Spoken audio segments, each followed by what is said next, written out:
All India Radio presents Morning News.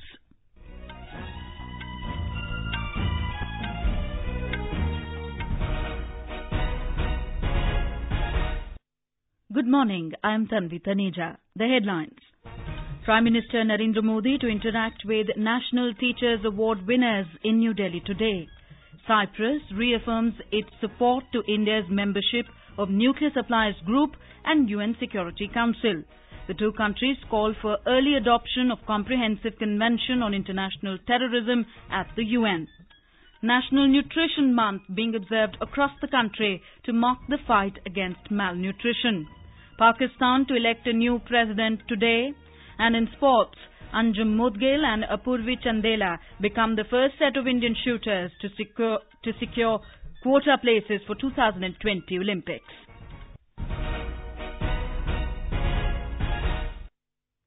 Prime Minister Narendra Modi will interact with the awardees of National Teachers Awards on the eve of Teachers' Day today. Vice President M. Venkaiah Naidu will be conferring the awards to them at a function in New Delhi tomorrow.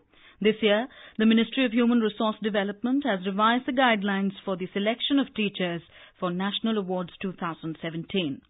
The basic premise now is that the new scheme should be transparent, fair, and reward demonstrated excellence and performance.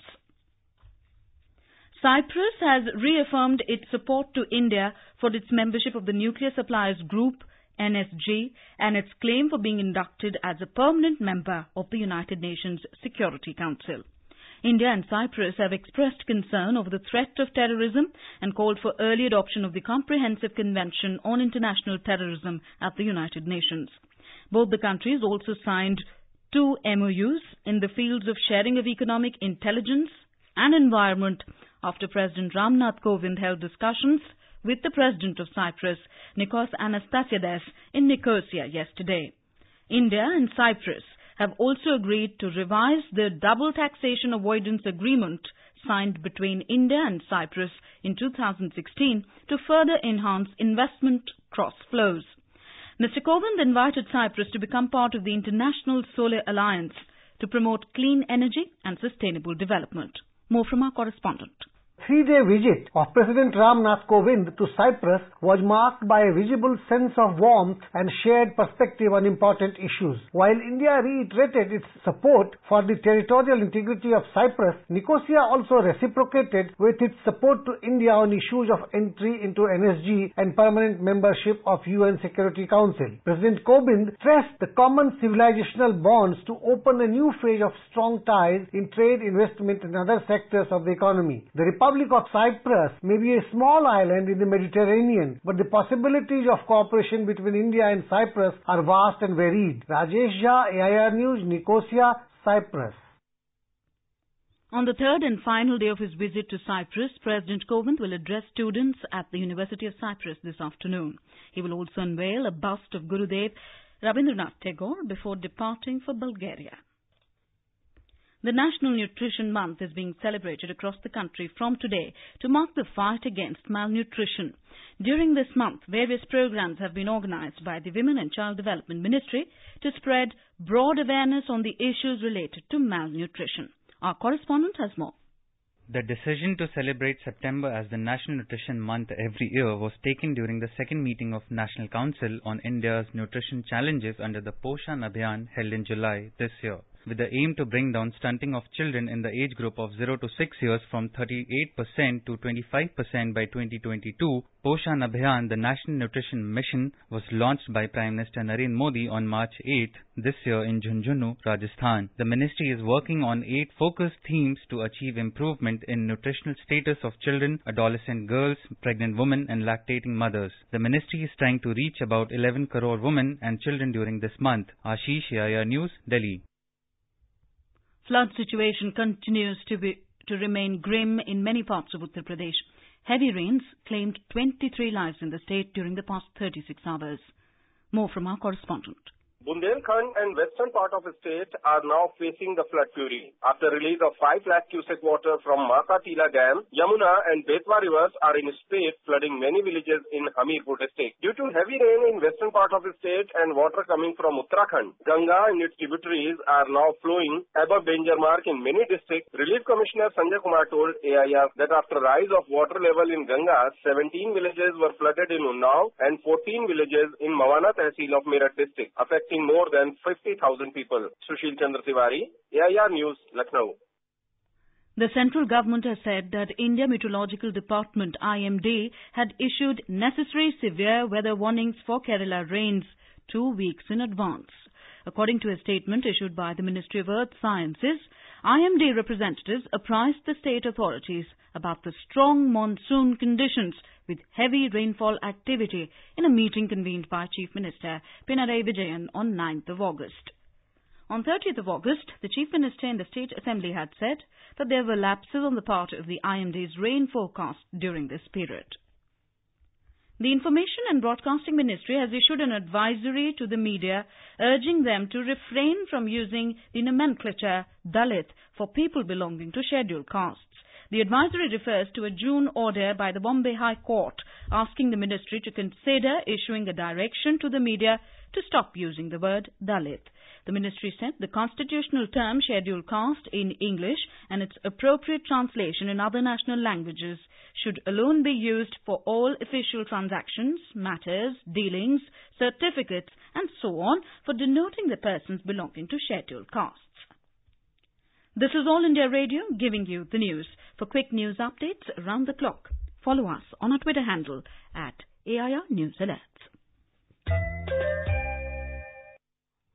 India, along with 23 other nations, will participate in a major Indian Ocean-wide tsunami mock drill today and tomorrow, which will involve evacuation of thousands of people from coastal areas in over half a dozen coastal states. We have a report.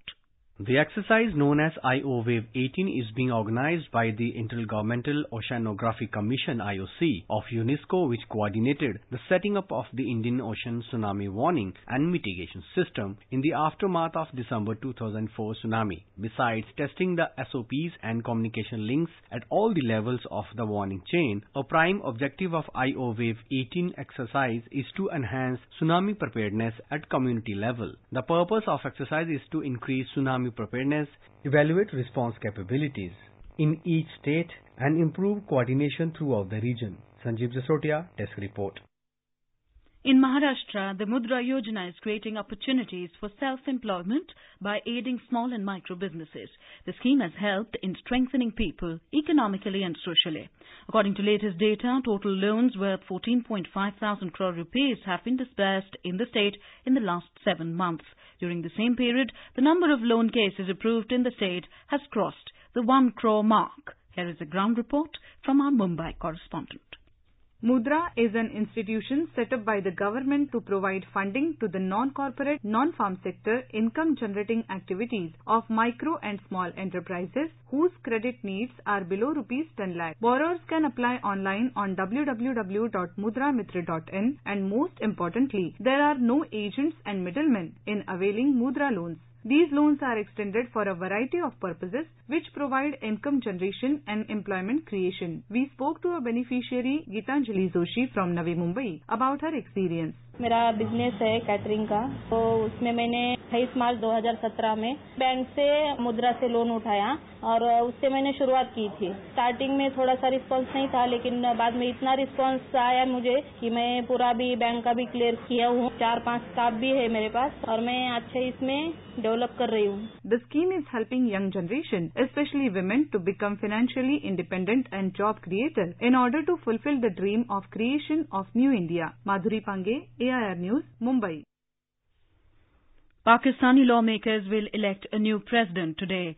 The ruling Pakistan Tehreek-e-Insaf Party's candidate Arif Alvi is expected to win as the opposition parties fail to field a joint candidate. Election Commission of Pakistan has completed preparations for the election. Polling stations have been set up in all 4 provincial assemblies in addition to the National Assembly. Outgoing President Mamnoon Hussein's tenure ends on Saturday. Apart from Alvi, the Pakistan People's Party's Chaudhry Aitazaz Ehsan and Jamaat-e-Ulema F chief Maulana Fazlur Rahman are also in the race. The President of Pakistan is elected in a secret ballot by the provincial and national assemblies. Delhi's IGI airport could overtake London's Heathrow airport in traffic volume by 2020, a Sydney-based aviation research body has said. In its latest report, the Centre for Asia-Pacific Aviation, India, said that the IGI airport, which handled 65.7 million passengers in 2017-18 fiscal, is likely to cross 80 million passengers by 2019-20. The IGI airport handles over 1,200 flight operations a day. In sports, Anjum Modgil and Apurvi Chandela have become the first set of Indian shooters to secure quota places for the 2020 Olympics. Modgil finished second on the podium and won a silver in the women's 10-meter air rifle event of the International Shooting Sport Federation's World Championship in Changwon, South Korea yesterday. Chandela finished fourth in the same event. The 24-year-old Modgil shot a total of 248.4 in the 8 women final to open the Indian senior squad's medal account in the prestigious tournament.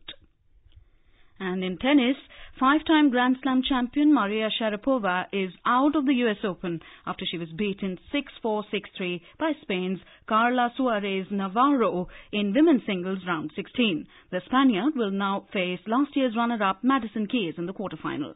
In men's singles, Swiss player Roger Federer is playing with Australia's John Millman for a place in the quarterfinals. The winner of the match will clash with former champion Novak Djokovic. Earlier, Croatia's Marin Cilic has defeated 10-seeded Belgium's David Goffin in men's singles to book a US Open quarterfinal against Kei Nishikori.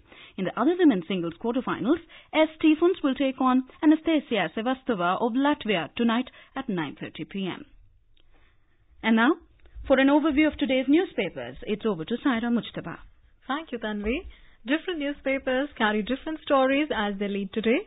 The Hindustan Times highlights fuel prices hit record highs as rupee slides, referring to the historic fall of the rupee to 71.21 against the dollar. The paper adds, government blames global factors, says situation temporary, opposition hits out. A top headline in the Tribune reads, Niti Aayog says NPA's not demonetization hit growth. The Bombay High Court pulling up the Maharashtra police for holding a press conference on the arrest of 5 activists allegedly involved in Bhima Koregaon violence also gets wide coverage. The Indian Express writes, High Court wraps police. Why brief press when matter is in the courts? Adding, no further briefing, list matter for day after Supreme Court hearing. Ahead of the crucial maiden 2+2 dialogue between India and the US on Thursday in New Delhi, the Tribune reports, India-US Homeland Security Plan drafted. Focus on intel sharing, counter terror. Writing on the same subject, the Pioneer says, India-US 2+2 to talk sanction threat over Russian deal. The Hindustan Times reports, Congress gains over BJP in tight Karnataka urban local body elections. JDS comes third with 375 seats. As 2 Reuters journalists got a jail term of 7 years for breaching a law during their reportage of the Rohingya crisis in Myanmar, the Hindustan Times writes, Press freedom under attack. The Indian Express says, global pressure on Aung San Suu Kyi, argue activists, plays into the hands of the Myanmarese military, but many feel she cannot duck responsibility. And finally, an inspirational story ahead of Teachers' Day. The Tribune reports, teacher from Mewat with magic wand picked for national award to be given by the President of India. Bashiruddin Khan, 54, not only brings down the dropout rate in whichever school he joins, but also trebles the student's strength, using education as a tool to usher in change. And with that, it's back to you, Tanvi. Thank you, Sarah, for a look at today's newspapers. And now, before we end the bulletin, the headlines once again. Prime Minister Narendra Modi to interact with National Teachers Award winners in New Delhi today. Cyprus reaffirms its support to India's membership of Nuclear Suppliers Group and UN Security Council. The 2 countries call for early adoption of the Comprehensive Convention on International Terrorism at the UN. National Nutrition Month being observed across the country to mark the fight against malnutrition. Pakistan to elect a new president today. And in sports, Anjum Mudgil and Apurvi Chandela become the first set of Indian shooters to secure quota places for 2020 Olympics. For details of these stories and more, you can log on to our website www.newsonair.nic.in. And with that, we end the morning news. Have a nice day.